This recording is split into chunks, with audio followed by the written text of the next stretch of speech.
very often, particularly those who are intellectual, have this question that if God is supposed to be all beauty and all good, why is there so much suffering and pain in the world? Is it a question that has ever crossed your mind? It has, yeah. It's a question that comes to all of our minds. And to my mind, in a way, Mother and Sri Aurobindo came to earth as an answer to this question, because Darwin's theory of evolution talks about the evolution from mineral to plant to animal to human, right? And it stops there. But Sri Aurobindo and the Mother say that as imperfect a creature like man cannot be the crowning glory of nature's creative urge, that we have to evolve to the next species, which is the supramental species. Supra is above, like infra is below, above the mind. So we've seen that while man's mind, with all its intelligence, has created magic, it has also created disaster, because there's a limit to which what you can do with the human mind, because the mind is not an instrument of truth as yet. It has to evolve to become an instrument of truth, right? So we have to evolve to a species who intuits the truth and acts out of that rather than through thought. So Mother and Sri Aurobindo said that for this evolution to occur, two things were required.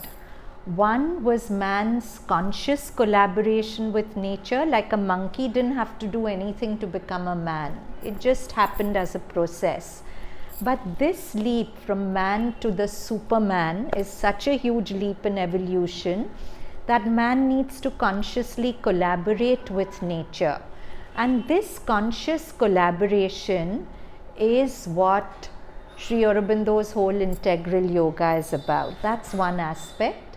The second aspect is the descent of a very special vibration into the earth atmosphere, which is called the supramental force. It sounds like a sci-fi movie, but Mother and Sri Aurobindo's life is really like that. You know, there's that line, "May the force be with you."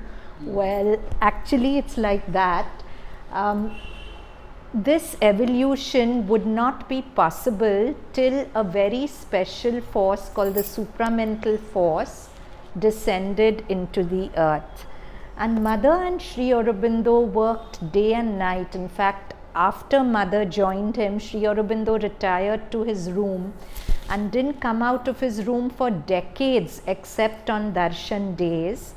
And that's all. So what was he doing in his room? He was working day and night to bring this supramental force to the earth. And it was very difficult because earth had to be made ready for it, because if the earth's not ready and something so powerful comes down, the earth will break.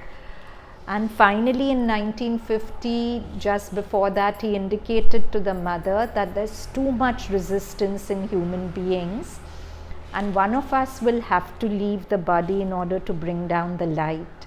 And Mother said, "I'll go." And Sri Aurobindo said, "That can never be. You'll have to stay. If need be, I'll go."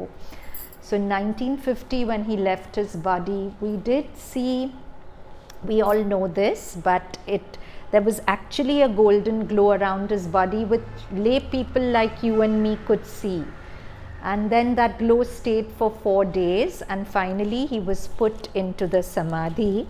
And the Mother gave, of course we all know this message, but it bears importance to, in the context of today, to read it. So Mother gave this very important message for the samadhi, which is written on the samadhi. "To thee who hast been the material envelope of our Master," that's Sri Aurobindo, "to thee our infinite gratitude." Gratitude for what? Because day and night he worked to create the magic Pondi is. Before he and mother came, Pondi had the vibe of the most vital city. It was nothing like this.